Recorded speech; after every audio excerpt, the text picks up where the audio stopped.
Special change, mobile and settled communities. Over the centuries, important political, social and economic developments had taken place. But social change was not same everywhere because different kinds of societies evolved differently. In large parts of the subcontinent, society was divided according to the rules of varnas or castes. These rules, as prescribed by the Brahmins, were accepted by the rulers of large kingdoms. As a result, the difference between the high and low and between the rich and poor increased. Beyond big cities, tribal societies. There were, however, other kinds of societies as well.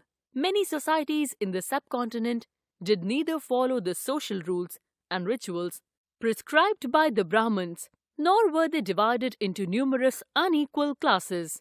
Such societies are often called tribes, and the people are called Adivasis. They are generally pushed into hilly or forested areas, or the areas that have not been settled yet. Members of each tribe were united by kinship bonds. Many tribes obtained their livelihood from agriculture. Others were hunter, gatherers, or herders. Most often, they combined these activities to make full use of the natural resources of the area in which they lived. Some tribes were nomadic and moved from one place to another. A tribal group controlled land and pastures jointly and divided these amongst households according to its rules. Unlike non-tribal societies, which have a complex and interrelated economic exchange system, tribes tend to form self-sufficient economic rules. Also, the position of the rulers among the tribal people is not hereditary. Tribal people were found in almost every region of the subcontinent. The area and influence of a tribe varied at different points of time. Some powerful tribes controlled large territories. In Punjab, the Khokhar tribe was very influential during the 13th and 14th centuries. Later, the Gakhars became more important. Their chief, Kamal Khan, made a noble Mansabdar by Emperor Akbar. The Balochis were another large and powerful tribe in the northwest. They were divided into many smaller clans under different chiefs. A clan is a group of families or households claiming descent from a common ancestor. Tribal organization is often based on kinship or clan loyalties. In the western Himalaya, there lived the shepherd tribe of Gaddis. The distant northeastern part of the subcontinent too was entirely dominated by the tribes Nagas, Ahoms, and many others. In many areas of present-day Bihar and Jharkhand, Chero chiefdoms had emerged by the 12th century. Raja Man Singh, Akbar's famous general, attacked and defeated the Cheros in 1591. Under Aurangzeb, the Mughal forces captured many Chero fortresses and subjugated the tribe. The Mundas and Santhals were among the other important tribes that lived in this region and also in Odisha and Bengal. The Maharashtra highlands and Karnataka were home to Kolis, Berads, and many others. The Kolis also lived in many areas of Gujarat.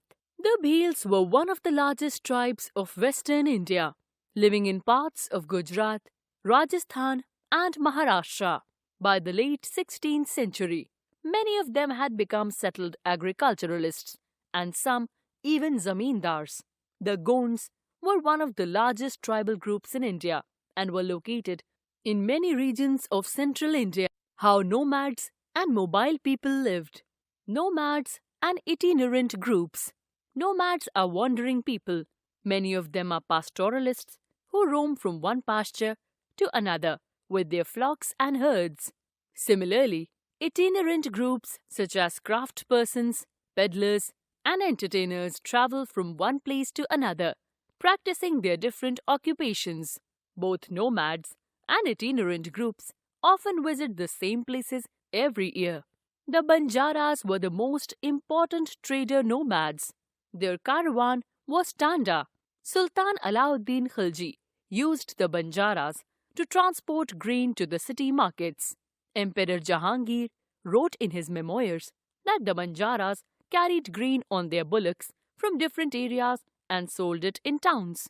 Many pastoral tribes reared and sold animals, such as cattle and horses, to the prosperous people. Changing society, new castes and hierarchies. As the economy and the needs of society grew, people with new skills were required. Lower castes or jatis emerged with varnas. For example, new castes appeared amongst the Brahmanas. On the other hand, many tribes and social groups were taken into caste-based society and given the status of jatis. Specialized artisans, smiths, carpenters and masons were also recognized as separate jatis by the Brahmanas. Jatis, rather than varn, became the basis for organizing society. Among the Kshatriyas, new Rajput clans became powerful by the 11th and 12th centuries. They belonged to different lineages, such as Hunas, Chandelas, Chalukyas and others.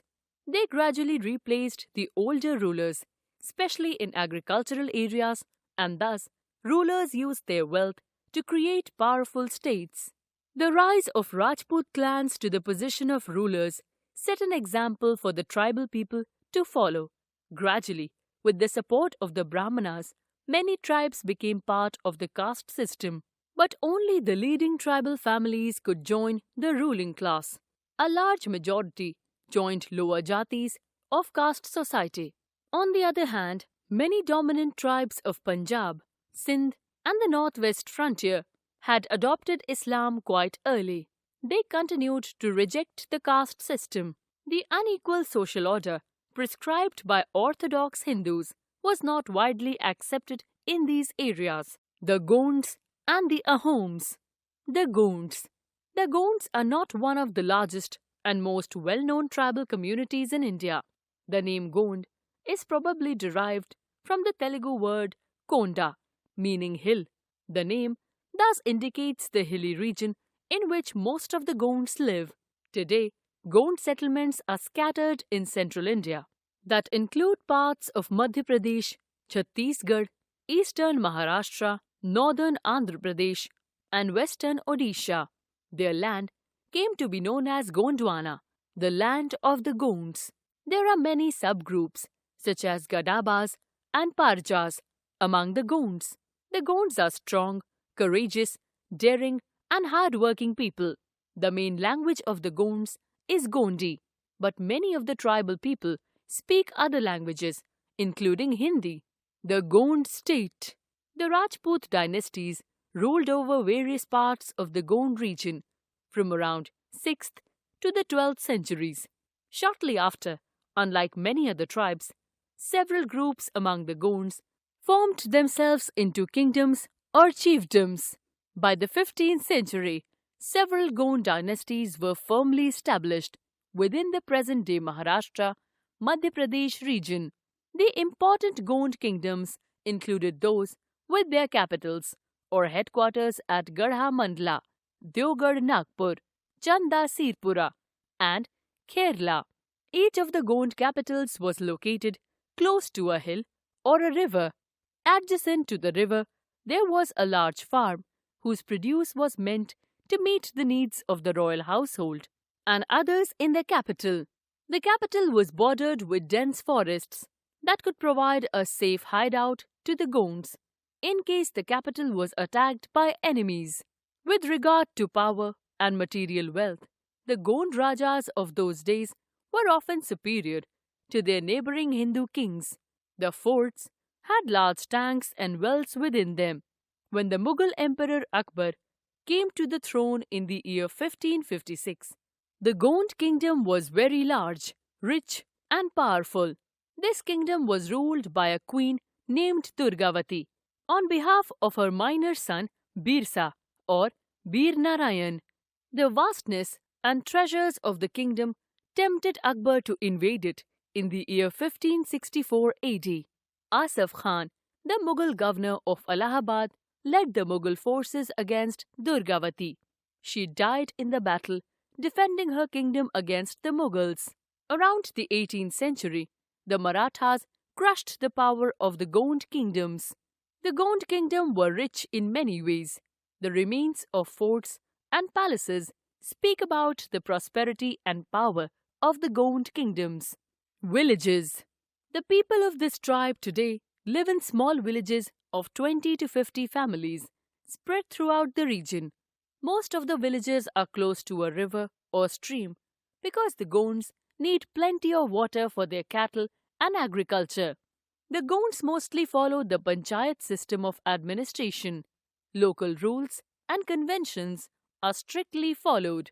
They built their houses with mud, timber and bamboo and thatched with grass. Some of the Gond subgroups, such as the Hill Maria, still practice the slash and burn cultivation. Many Gonds are also engaged in cattle rearing and other practices like carpentry and blacksmithery. The Gonds also make beautiful bamboo baskets. Hunting and fishing are other common occupations. Traditionally, the men wear a white cotton loincloth girded above the knees with a white or colored turban. The women wear a thin cotton fabric. Both men and women wear silver jewelry, such as anklets and armlets. Girls and boys are married at an early age. Remarriage of widowed and divorced women is common. They worship the clan deities. A family deity, Persepen, is a distinctive feature of Gond religion. They believe in a supreme deity, Baradeo, and each Gond clan had their own Persepen. There are elaborate rituals connected with these deities. They revere the forest that provides them food, clothing, and shelter. They also follow some Hindu customs and beliefs. The Ahoms. The Ahoms were a tribe who established a powerful kingdom in the region of present-day Assam. They ruled from the 13th to the 19th century. The name Assam itself has been derived from the word Ahom. Assam was known as Kamarupa in early times. Many local dynasties, such as the Kacharis, Morans and the Nagas, controlled different regions of Assam at different times. These local powers were always fighting amongst themselves. No stable government was established in the region till the coming of the Ahoms in the early 13th century. The Ahoms originally belonged to the Maoshan tribe of China.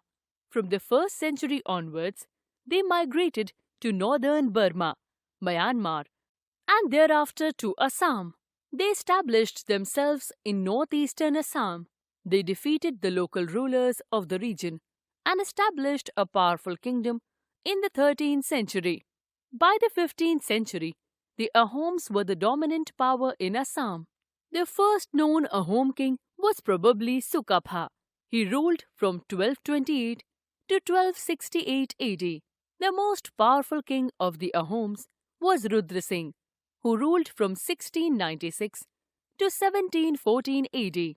The Ahoms fought against the local powers of the region and also against powers outside Assam, such as the rulers of Bengal and the Mughals. Warfare within Assam was for expanding their territories, whereas fights with the outside powers were for defending their territories. Neither the Bengal rulers nor the Mir Jumla under Mughals were able to achieve a decisive victory over the Ahoms. Aurangzeb did conquer Gargaon, the Ahom capital, but was unable to keep it under the Mughal rule. The Ahoms, however, ruled as vassals of the Mughals.